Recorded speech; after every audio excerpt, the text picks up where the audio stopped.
ಇಂದು ಮುಳಬಾಗಿಲು ನಗರದಲ್ಲಿ ಲೋಕಾಯುಕ್ತರು ಹಾಗೂ ನ್ಯಾಯಾಧೀಶರು ಶ್ರೀ ಬಿ ವೀರಣ್ಣ ಹಾಗೂ ಕೋಲಾರ ಜಿಲ್ಲಾಧಿಕಾರಿಗಳು ಜನರ ಕುಂದುಕೊರತೆಗಳನ್ನು ಆಲಿಸಲು ಆಗಮಿಸಿದರು. ಅಲ್ಲದೆ ಜನರಿಗೆ ಕಾನೂನಿನ ಅರಿವು ಕೂಡ ಮೂಡಿಸಲಾಯಿತು.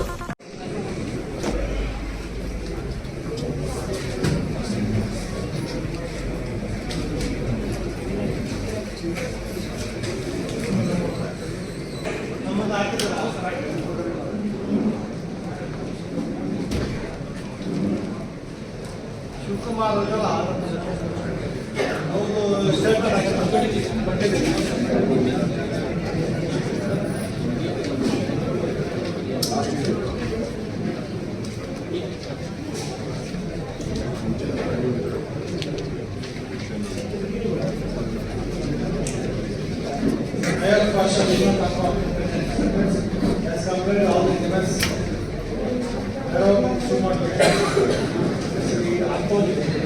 ಇದಕ್ಕೊಂದು ಏನಾದರೂ ನಾವು ಎಲ್ಲರೂ ಸಹ ನಿಮ್ಮ ಡಿಸ್ಟ್ರಿಕ್ಟ್ ಹೋಗ್ತಾರೆ ಪಾಸಿಟಿವ್ ಎನರ್ಜಿ ಬರುತ್ತೆ.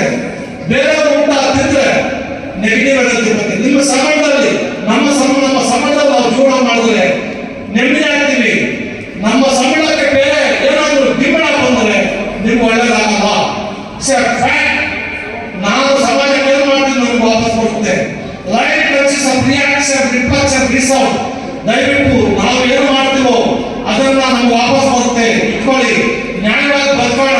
ನಮ್ಮ ಜನಕ್ಕೆ ನ್ಯಾಯವಾಗಿ ನಾವು ಟೈಮ್ಗೆ ಅವರಿಗೆ ನ್ಯಾಯ ದರ್ಶನ ಅಂತ ಹೇಳಿ ನೀವೆಲ್ಲ ನಮ್ಮ ಮುಳಬಾಗಿಲ ಎಲ್ಲ ನಾಗರಿಕರು, ನನ್ನ ಎಲ್ಲ ಅಧಿಕಾರಿಗಳು, ಎಲ್ಲ ಪತ್ರಕರ್ತರು ನನಗೆ ಕೈ ಜೋಡಿಸಿ ನನ್ನ ವಿರುದ್ಧತೆಯಿಂದ ಕೈ ಜೋಡಿಸಿ ನಾವು ಮಾತಾಡಬೇಕು.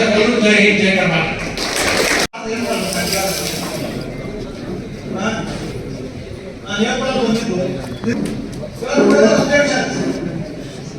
ಇವಾಗ ಹೇಳ್ತಾರಲ್ಲಿ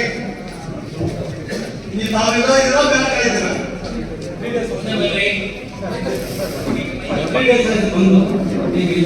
ಇಲ್ಲೇ ವಾಸ ಇರ್ಬೇಕು ಸರ್. ನಮ್ಮ ಜನಕ್ಕೆ ಸಿಗ್ಬೇಕು ಸರ್. ಬೆಂಗಳೂರಿಂದ ಮದ್ರಾಸ್ ಬರೋಕ್ಕಾಗಲ್ಲ. ಇಲ್ಲೇ ಮನೆ ಮಾಡ್ತೀರಾ. ಇವಾಗ ಎಷ್ಟು ಕೇಸ್ ಕಟ್ಟಿದೆ ನಿಮ್ಗೆ ಇನ್ನೂ ಏನು ಗೊತ್ತಿಲ್ಲ ಮೇಡಮ್. ನಾವು ನಿಮ್ಮ ಸೂಪರ್ವೈಸರ್ ಸ್ವಾಮಿ ಅಶೋಕ್ ಅವ್ರ ಮೊಬೈಲ್ನಲ್ಲಿ ಸಂಬಳ ಹೆಚ್ಚಾಗಿದೆ ವಹಿವಾಟು ನಾವು ಹೇಳಿದ್ವಿ. ಅದಕ್ಕೆ ಆನ್ಸರ್ ಇಲ್ಲ. Admitting then we'll send a report to government. ಇದೆಲ್ಲ ನೋಡಿ ಹೇಳ್ಬೇಕಲ್ಲ ಬಂದು. ಇವಾಗ ಕಚೇರಿ ಬಯೋಮೆಟ್ರಿಕ್ ಇದೆಯಾ? ಬಯೋಮೆಟ್ರಿಕ್ ಇದೆ ಅಂದ್ರೆ ಇಲ್ಲ ಇಲ್ಲ ಯಾಕೆ ಮಾಡ್ತಿಲ್ಲ? ನೀವು ಯಾಕೆ ಮಾಡ್ತಿರ್ಲಿಲ್ಲ ಮೇಡಮ್? ಇದೆಲ್ಲ ಏನೂ ಆಗಲ್ಲ. ಚಲೋವನ್ನ ಬುಕ್ಕು ಚಲೋವನ್ನ ಬುಕ್ ಇದ್ದೀರಾ? ಬೇರೆ ಬೈಕ್ ಬುಕ್ ಕೇಳ್ತೀರಾ? ಇದು ಏನು ಮಾಡ್ತೀರಿ? ಲೋಕಾಯುಕ್ತ ಬೋರ್ಡ್ ಹಾಕಿದ್ರ ಒಳ್ಳೇದು ಒಂದು ಮಾತಾಡಿದ ಅಷ್ಟೇ ಮಾಡಿಲ್ಲ. ಎಷ್ಟು ಬೇಕು ಸರ್ ನಿಮ್ಮ ಟೈಮ್ ಇವೆಲ್ಲ ಸರಿ ಮಾಡಕ್ಕೆ? ಅಳತೆ ಮಾಡಿದ್ರೆ ಎಷ್ಟು ಪೆಂಡಿಂಗ್ ಇದೆ?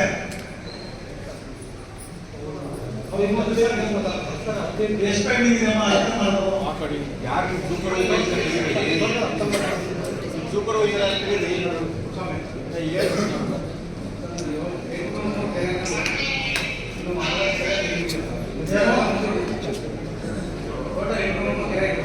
ಈ ಮುಂಭಾಗ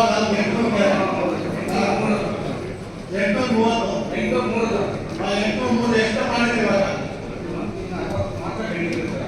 60 ಮಾತ್ರ ಪೆಂಡಿಂಗ್ ಆಗಿದೆಯಾ? ಸುಮ್ಮನೆ ಹೇಳ್ತಾರೆ ಸರ್, ಲೆಕ್ಕಿಗೆ ಕೊಡ್ಬೇಕು. ನೀವು ಕೊಡಿ. ಎಷ್ಟು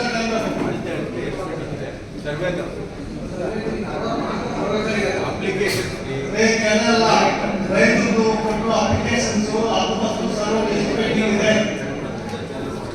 ಗೊತ್ತಿಲ್ಲ ಸರ್.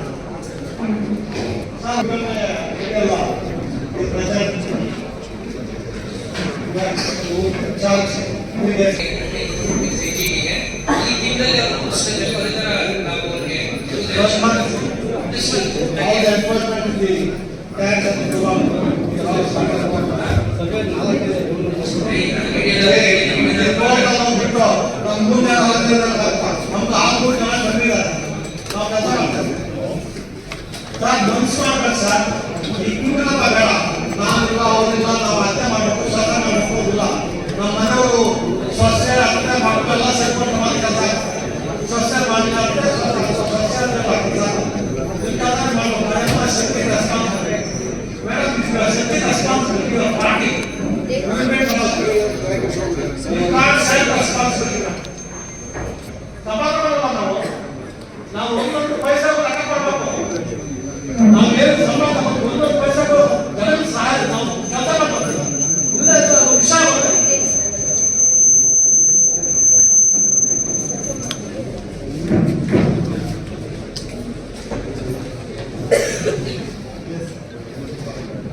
ಹೇಳಿದ್ರೆ ಕೇಸ್ ಹಾಕಿದ ಮೇಲೆ ಕೈ ಸಿಗಲ್ಲ.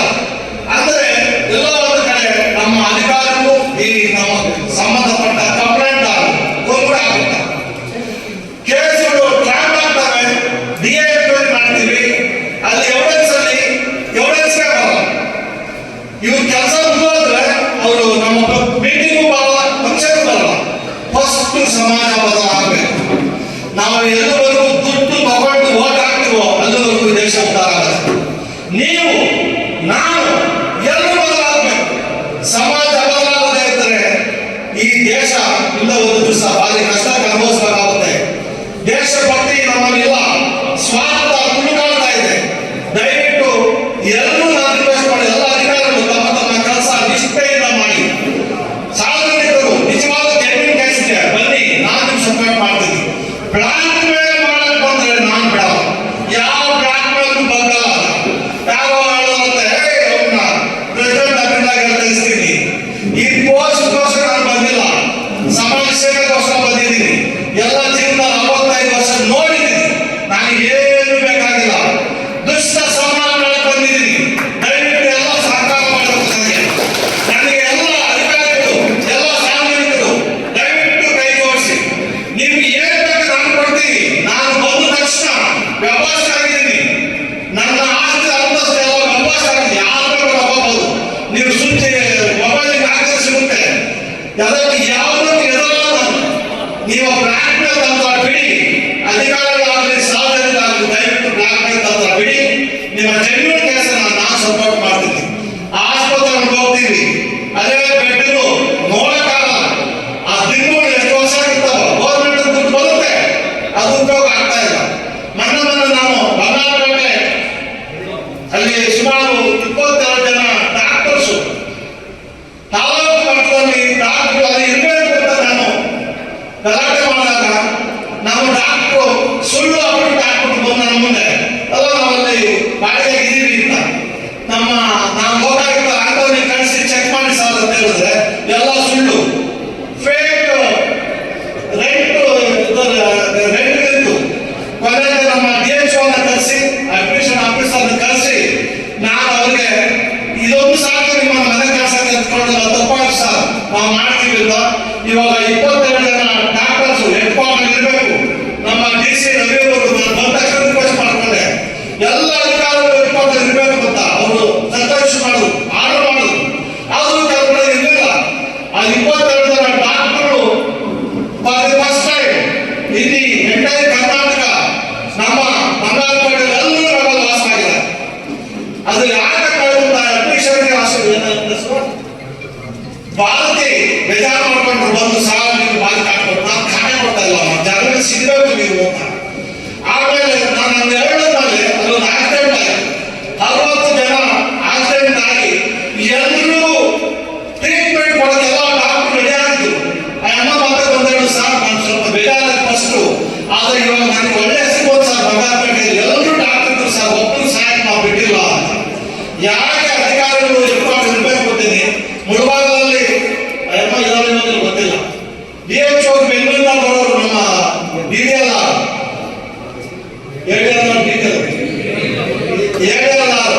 ಅವ್ರು ಬೆಂಗಳೂರು ಬರೋರು. ಅಲ್ಲಿ ನಾಸಾಪುರ ಇಟ್ಕೊಂಡು 12 ಗಂಟೆಗೆ ಬಂದು ನಾನು 4 ಗಂಟೆಗೆ ಹೋಗೋದು. ಜನರಿಗೆ ಸಿಗಬೇಕು. ನನ್ನ ನೋಡಕ್ಕೆ ಆರಾಮ ಬರ್ತಾರೆ ಅಧಿಕಾರಿಗಳು, ನಮ್ಮ ಸಾರ್ವಜನಿಕರು. ಒಬ್ಬ ತಹಸೀಲ್ದಾರ್ ನೋಡಕ್ಕೆ ಒಳಗೆ ಬಿಡಲ್ಲ. ದಯವಿಟ್ಟು ಆ ಕೆಲಸ ಮಾಡಬೇಡಿ. ಎಲ್ಲ ಅಧಿಕಾರಿಗಳು ಯಾರೇ ಬರಲಿ 2 ನಿಮಿಷ ಮಾತಾಡಿ.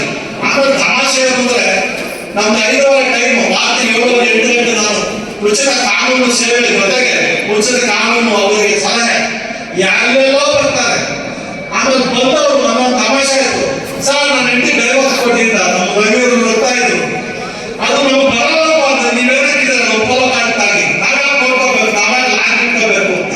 ದಯವಿಟ್ಟು ಯಾರೇ ನಮ್ಮ ಸಾರ್ವಜನಿಕರು ಅಧಿಕಾರಿಗಳು ನಮ್ಮ ಲೋಕಾಯುಕ್ತ ಸಂಬಂಧದಲ್ಲಿ ನಾನು ಬಂದ ಮೇಲೆ ಇದೆಲ್ಲ ಬುಕ್ಗಳು ಮಾಡಿಸಿದ್ದೀವಿ. ದಯವಿಟ್ಟು ಎಲ್ಲ ಓದ್ಕೊಡಿ.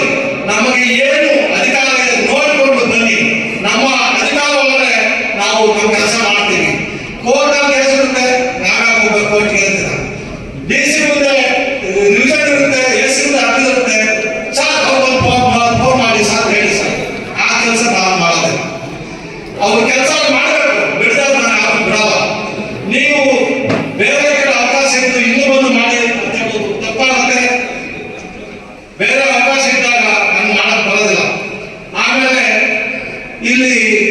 ಮಾಲೂರಲ್ಲಿ ಯಾಕೆ ನಾನು ಹೇಳಿದ್ದೀನಿ ಅಂದ್ರೆ, ನಾನು ಏನು ಕೆಲಸ ಮಾಡ್ತಾ ಇರುತ್ತೆ ಅವ್ರ ದೊಡ್ಡ ಮನುಷ್ಯ ಈ ತಾಲೂಕು ಅದಕ್ಕೆ ಹೇಳ್ತಾ ಇದ್ದೀನಿ. ನಾನು ಬಂದ ಮೇಲೆ ಏನು ಡಿಸ್ಟ್ರಿಕ್ಟ್ ಅಲ್ಲಿ ಮಾಡಿದ್ದೀನಿ ಅಂತ ಯಾವ ಮಾಡಕ್ ಸಾಧ್ಯ ಇಲ್ಲ. ಪಂಚಾಯತ್ ನುಗ್ತಾ ಇದ್ದೀನಿ, ತಾಲೂಕು ನುಗ್ತಾ ಇದ್ದೀನಿ. ಜನರಿಗೆ ಸೇವೆ ಮಾಡಬೇಕು ಅಂತ ಬಾಯಿ ಬಂದ ಮಾತಾಡ್ತಾರೆ. ಏನೋ ಇದ್ರೆ ಡಿಸ್ಕಷನ್ ಬರ್ರಿ, ನಾನು ರೆಡಿ ಆಗಿದ್ದೀನಿ. ನಿಮ್ಗೆ ಏನ್ ಬೇಕು ನಾನು ಕೊಡ್ತೀನಿ, ಬರ್ರಿ. ಇಲ್ಲಿ ಮೈಸೂರಲ್ಲಿ ಒಬ್ಬ ಸತ್ತೋದಾಗ ನಾನು ಪೇಪರ್ ನ್ಯೂಸ್ ಮಾಡಿದೆ. ನಮ್ಮ ಕೋಲಾರ ಪತ್ರಿಕೆ ಪೇಪರ್ ಬಂದಾಗ ಆ ನ್ಯೂಸ್ ಅನ್ನ ತಗೊಂಡು ಕೇಸ್ ಶಿವಮೊಗ್ಗ ರಿಜಿಸ್ಟರ್ ಮಾಡಿದೆ. ನಮ್ಮ ಮೈತ್ರಿ ಮತ್ತೆ ನಮ್ಮ ನಾಗದೇ ಅವರಿಬ್ಬರನ್ನ ಕರೆಸಿದೆ. ನಾನು ನಮ್ಮ ಮೈತ್ರಿ ಇಬ್ಬರನ್ನ ಏನಮ್ಮ ಸತ್ತೋಗಿದ ಅವ್ರು ಏನ್ ಮಾಡ್ತೀರಾ ಸರ್? ಕೇಸ್ ರಿಜಿಸ್ಟರ್ ಆಗಿದೆ. ಕೇಸ್ ರಿಜಿಸ್ಟರ್ ಏನಾಗುತ್ತೆ, ಅವನು ಬೇರೆ ಸ್ಟೇಟ್ ಇಂದ ಬರಬೇಕು. ಇಲ್ಲಿ ಅವ್ರು ಏನಾಗುತ್ತೆ ಏನು ಕೊಡಲ್ಲ. ಶಿವಮೊಗ್ಗ ಕೇಸ್ ರಿಜಿಸ್ಟರ್ ಮಾಡಿ ನಾವು ಮೈತ್ರಿ ಮತ್ತೆ ನಮ್ಮ ಡಿವೈಎಸ್ಪಿಗೆ ಜಗಳ ಮಾಡಿ ಗಲಾಟೆ ಮಾಡಿಸಿ ಅವರಿಗೆ 15 ಲಕ್ಷ ದುಡ್ಡು ಕೊಡಿಸಿದ್ದೀನಿ. 15 ಲಕ್ಷ ದುಡ್ಡು ಅವರಿಗೆ ಎಂಟಿಗೆ ಕೊಡೋದು ಮಾಡಿ, ಆ ಎಂಟಿಗೆ ಅಲ್ಲೊಂದು ಕೆಲಸ ಸಿಕ್ಕಿದೆ, ಪಾರ್ಟ್ ಟೈಮ್ ಕೆಲಸ ಮಕ್ಕಳ ಸ್ಕೂಲಲ್ಲಿ ಸೇರಿಸಿದ್ದೀವಿ. ಅದೊಂದು ನಾವು ಮಾಡಿ ಅದಾದ್ಮೇಲೆ ನಾನು ಎಚ್ಚರಿಕೊಂಡೆ, ನಮ್ಮ ಡಿಸ್ಟ್ರಿಕ್ಟ್ ಅಲ್ಲಿ ಕ್ರಶ್ ಓನರ್ಸ್ ಕೆಲಸ ಮಾಡೋರು, ಮೈನ್ಸ್ ಓನರ್ ಕೆಲಸ ಮಾಡೋ ಲೇಬರ್ಸ್ಗೆ ಎಲ್ಲರಿಗೂ ಇನ್ಶೂರೆನ್ಸ್ ಮಾಡಲೇಬೇಕು ಅಂತ first time Karnataka district Kolar district ಅಲ್ಲೇ ಎಲ್ಲ ನಮ್ಮ ಲೇಬರ್ಸ್ಗೆ, ಮೈನ್ಸಲ್ಲಿ ಕೆಲಸ ಮಾಡೋರಿಗೆ ಮತ್ತೆ ಕ್ರಷರ್ ಕೆಲಸ ಮಾಡೋರಿಗೆ ಸುಮಾರು 400 ಜನ ಫಸ್ಟ್ ಟೈಮ್ ಇನ್ಶೂರೆನ್ಸ್ ಆಗಿದೆ. ಅವರೆಲ್ಲ ಸತ್ರ ಇವಾಗ ಆಟೋಮೆಟಿಕ್ ಆಗಿ ಅವರಿಗೆ 15 ಲಕ್ಷ ದುಡ್ಡು ಬರುತ್ತೆ. 50,000 ಕಟ್ಟಬೇಕು. ಹೋಗೋದು ಅನುಕೂಲ ಆಯಿತು, ಸಮಾಜಕ್ಕೆ ಅನುಕೂಲ ಆಯಿತು. ಆ ಒಂದು ಒಳ್ಳೆ ಕೆಲಸ ಮಾಡಕ್ಕೆ ನಮ್ಮ ಅಧಿಕಾರಿಗಳನ್ನ ನಾನು ರಿಕ್ವೆಸ್ಟ್ ಮಾಡ್ಕೊಂಡು ಇವಾಗ ಬ್ಲೂಪ್ರಿಂಟ್ಸ್ ಅಂತ ಹೇಳಿ 50,000 ರೂಪಾಯಿ ಕಟ್ತಾರೆ. ಒಬ್ಬ ಸತ್ರ ಅವ್ರು 15 ಡಿಪೆಂಡ್ಸ್ ಅಪಾನ್ ಸರ್ವಿಸ್. ಅವ್ರು 15 20 ಲಕ್ಷ ದುಡ್ಡು ಬರುತ್ತೆ ಅವರಿಗೆ. ಇಂಥ ಒಳ್ಳೆಯ ಕೆಲಸಗಳನ್ನ ಮಾಡಕ್ಕೆ ನಾವು ಈ ರಾಯಚೂರು ಒಂದು ಇದಕ್ಕೆ ಹೋಗಿದ್ದೀವಿ. ಇಲ್ಲೂ ಮುಳುಬಾಗಲು ಆಯಿತು. ಆಸ್ತಿ ಹೋದ್ರೆ 100 ಜನ ಮಾತ್ರ ಉಳಿದಿದ್ದಾರೆ. 420 ಜನಕ್ಕೆ ಬಿಲ್ ಹಾಕ್ತಾರೆ ಗೌರ್ಮೆಂಟ್. ಒಂದು ಹುಡುಗರಿಗೆ 2,100 ರೂಪಾಯಿ ಬರುತ್ತೆ ಗೌರ್ಮೆಂಟ್. 3 ವರ್ಷ ದುಡ್ಡು ನಾವು ಅಂತ ಬಿಡಕ್ಕಾಗುತ್ತಾ? ನಾನು ಕೇಸ್ ರಿಜಿಸ್ಟರ್ ಮಾಡಿದೆ, ಅದಕ್ಕೆ ಥ್ರೆಟ್. ಇವ್ರು ಏನ್ ಮಾಡೋಕ್ಕಾಗುತ್ತೆ? ನಾವು ನಿಮ್ಮ ನಟೇಶ್ ಅವರೇ, ಶ್ರೀ ರಮೇಶ್ ಅವರೇ ಉಪಕಾರ್ಯದರ್ಶಿಗಳು, ಶ್ರೀ ಗೀತಾ ಈ ತಾಲೂಕು ದಂಡಾಧಿಕಾರಿಗಳೇ, ರವಿಚಂದ್ರ ಅವರೇ ಕಾರ್ಯನಿರ್ವಹಣಾಧಿಕಾರಿಗಳು, ಶ್ರೀಧರ್ ಅವರೇ, ಎಲ್ಲ ವಕೀಲರೇ, ಎಲ್ಲ ಇಲಾಖೆಯ ಅಧಿಕಾರಿಗಳೇ, ಎಲ್ಲ ನನ್ನ ಸಾರ್ವಜನಿಕ ತಂದೆ ತಾಯಿಯಂದಿರೇ, ಮಾಧ್ಯಮ ಮಿತ್ರರೇ, ಬಂಧು ಬಳಗದವರೇ, ನಾವು 1 ವರ್ಷ 5 ತಿಂಗಳು ಆಗಿದೆ ನಾವು ಉಪಯೋಗ ಆಗ್ತಾ ಮೇಲೆ. ಸುಮಾರು 14 ಡಿಸ್ಟ್ರಿಕ್ಟ್ ಹೋಗಿ ಪಬ್ಲಿಕ್ ಹಿಯರಿಂಗು, ಪೆಂಡಿಂಗ್ ಮ್ಯಾಟರ್ಸ್ 3 ದಿವಸ ಇದ್ದು ಒಂದಷ್ಟು ವಿಸಿಟ್ಗಳು ರೈಟ್ ಎಲ್ಲ ಮಾಡಿ ಒಂದು ರೌಂಡ್ ಆದಮೇಲೆ ನಾವು ಅಟ್ಲೀಸ್ಟ್ ಈ ಪೆಂಡಿಂಗ್ ಮ್ಯಾಟರ್ಸ್ ತಾಲೂಕು ಹೋಗಿ ಮುಗಿಸ್ಬೇಕು ಅಂತ ಪ್ರಯತ್ನ ಪಟ್ಟು ಫಸ್ಟ್ ನನ್ನ ಜನ್ಮಭೂಮಿ ಶ್ರೀನಿವಾಸಪುರ ತಾಲೂಕಲ್ಲಿ ಹೋದ್ವಿ. ಒಂದು 3 ಕೇಸ್ ತಗೊಂಡು ಹೋಗಿದ್ವಿ. ಸುಮಾರು 40-60 ಕೇಸ್ ಮುಗಿತು. ತದನಂತರ ತುಮಕೂರು ಡಿಸ್ಟ್ರಿಕ್ಟ್ಗೆ 3 days 3 ದಿವಸ ಹೋಗಿದ್ವಿ. 4 ಕೇಸ್ ಪೆಂಡಿಂಗ್ ಕೇಸ್ ತಗೊಂಡು ಹೋಗಿ ಅದರಲ್ಲಿ 253 ಕೇಸನ್ನ ಇತ್ಯರ್ಥ ಮುಗಿಸಿದ್ವಿ.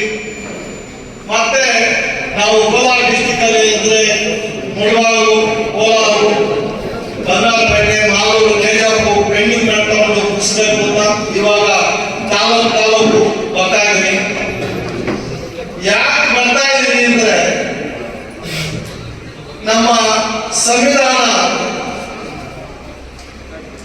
ಹರಿಯಲ್ಲಿ ಎಲ್ಲರೂ ಸರಿಸಮಾನ, ಎಲ್ಲರಿಗೂ ಸರಿಯಾದ ನ್ಯಾಯ ಸಿಗಬೇಕು, ಗೌರವದಿಂದ ಬದುಕಬೇಕು. ತಮ್ಮ ಹಕ್ಕುಗಳನ್ನ ಅವರು 79 ವರ್ಷ ಆದರೂ ಇನ್ನ ಹೋರಾಟ ಮಾಡೋ ಪರಿಸ್ಥಿತಿ ಇರಬಾರದು. ಅವರ ಮನಭಾಗಕ್ಕೆ ನ್ಯಾಯ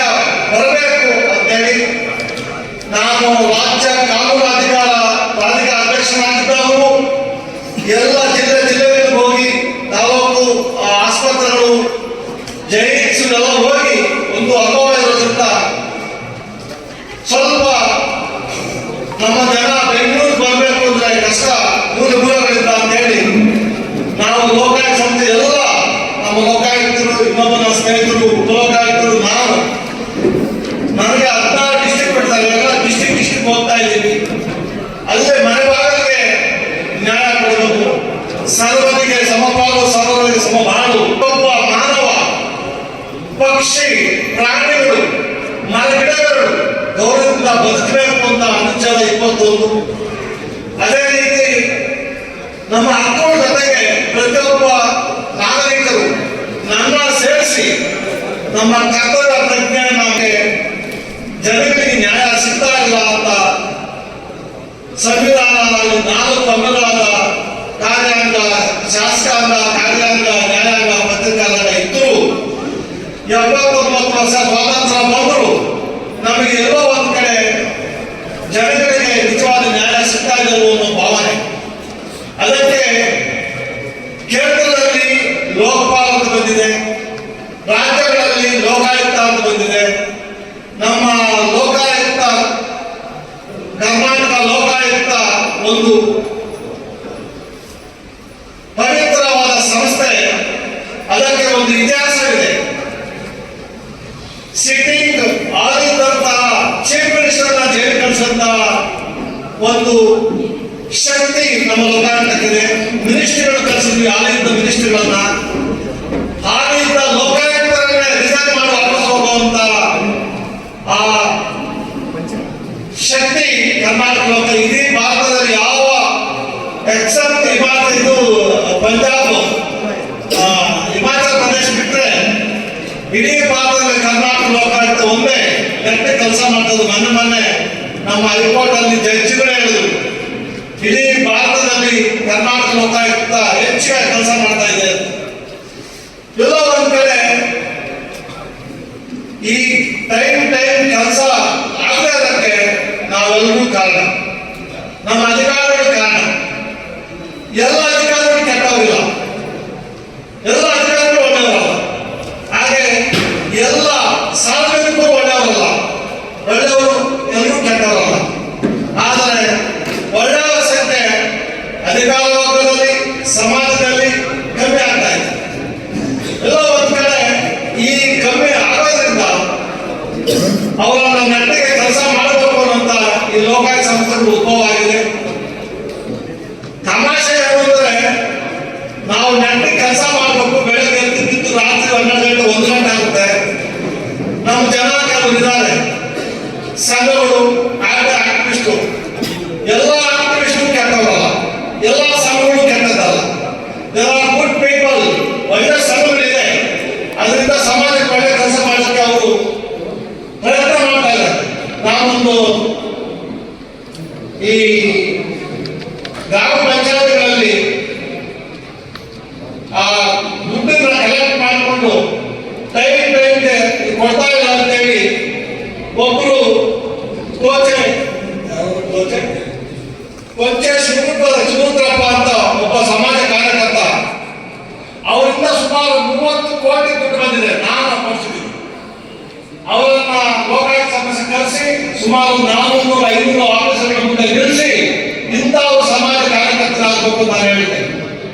ಅದೇ ರೀತಿ ಕೆಲವು ಸಮಾಜ ಕಾರ್ಯಕರ್ತರು ತಮ್ಮ ಸ್ವಾರ್ಥಕ್ಕೋಸ್ಕರ ಆಗಿರುವಂತಹ ಆಫೀಸರ್ಸ್ನ ಎದುರಿಸಿ ಅವರ ಮೇಲೆ ಸುಮ್ಮನೆ ಕೇಸುಗಳಾಗ್ತಾರೆ. ಅಂತವರಿಗೆ ನಾವು ನಿಮ್ಮ ಮುಖಾಂತರ ಹೆಚ್ಚಿಗೆ ಕೊಡ್ತಾ ಇದ್ದೀವಿ. ನಿಮ್ಮ ದಬ್ಬಾಳಿಕೆ, ನಿಮ್ಮ ಸ್ವಾರ್ಥಕ್ಕೋಸ್ಕರ ನೀವು ಯಾವ ಅಧಿಕಾರಗಳನ್ನು ಮುಟ್ಟಕ್ಕಾಗಲ್ಲ. ನನಗೆ ಎದುರಿಸ್ತಾರೆ, ನಿಮಗೆ ಎದುರಿಗೆ ನಾವು ಬಂದಿಲ್ಲ. ಬ್ರಿಟಿಷರಿಗೆ ಹೆದೆ ಕೊಟ್ಟು ನಾವು ಬ್ರಿಟಿಷರನ್ನ ಹೊಡೆದೋಡಿ ಸ್ವಾತಂತ್ರ್ಯ ಪಡೆದವರು ಭಾರತೀಯರು. ನೀವು ಸ್ವತಂತ್ರ ಬಂದ ಮೇಲೆ ಇಲ್ಲಿ ಚೆನ್ನಾಗಿ ಕೆಲಸ ಮಾಡಿ ಬದುಕಿ ಅಂದ್ರೆ ಅವರಿಗೆ ವೃತ್ತಿ ಏನಿಲ್ಲ. ಒಂದು ಫೋಟೋ ಇಟ್ಕೊಳ್ಳೋದು, ನಾನು ಅದೆಲ್ಲ ಗಮನಿಸ್ತಾ ಇದ್ದೀನಿ. ಪ್ರೆಸ್ ಇಟ್ಕೊಳ್ಳೋದು, ಪ್ರೆಸ್ ಕೆಲಸ ಮಾಡೋದಿಲ್ಲ. ಒಂದೇ ಒಂದು ಫೋಟೋ, ಒಂದು ಕಾರ್ಡ್ ಇಟ್ಕೊಂಡು ಹೋಗೋದು, ಆಫೀಸ್ ಕೊಡೋದು, ಆಮೇಲೆ ಇಷ್ಟವಾದ ಅಧಿಕಾರಿಗಳನ್ನ ಎದುರಿಸೋದು. ಎಲ್ಲ ಒಂದು ಕಡೆ ನಾನು ಅಧಿಕಾರಿಗಳನ್ನು ಮೆಲ್ಲೆ ಮಾಡ್ತೀನಿ. ನೀವು ಆಗಿದ್ರೆ ನಿಮ್ಮ ಯಾವ ಮಾಡೋಕ್ಕಾಗೋದಿಲ್ಲ. ಏನು ಅಡ್ವಾನ್ಸ್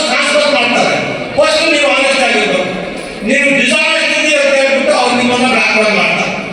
ಅಂತ ಬ್ಲಾಕ್ ಮೇಲ್ ಮಾಡುವಂತಹ ಯಾರೇ ಸಾರ್ವಜನಿಕ ಹೆಸರಲ್ಲಿ ಬ್ಲಾಕ್ ಮಾಡುವ ಅಧಿಕಾರ ನಾನು ಕ್ಷಮಿಸೋದಿಲ್ಲ. ನನಗೂ ಗಟ್ಟಿ ಮಾಡ್ತಾರೆ, ನಾನು ಕೇಳ 65 ವರ್ಷ ಬದುಕಿದ್ದೀನಿ. ಏನಾಗುತ್ತೆ ಒಂದೊಂದು ಕ್ಷಣಕ್ಕೂ ನಮ್ಮ ಸೈನಿಕರು ಬಹಳ ಗಡಿಗಳಲ್ಲಿ ಪ್ರಾಣಾರ್ಪಣೆ ಮಾಡ್ತಾ ಇದ್ದಾರೆ. ಅವರಿಗಿಂತ ನಾವು ಏನಾಗುತ್ತೆ, ಏನಾಗೋದಿಲ್ಲ.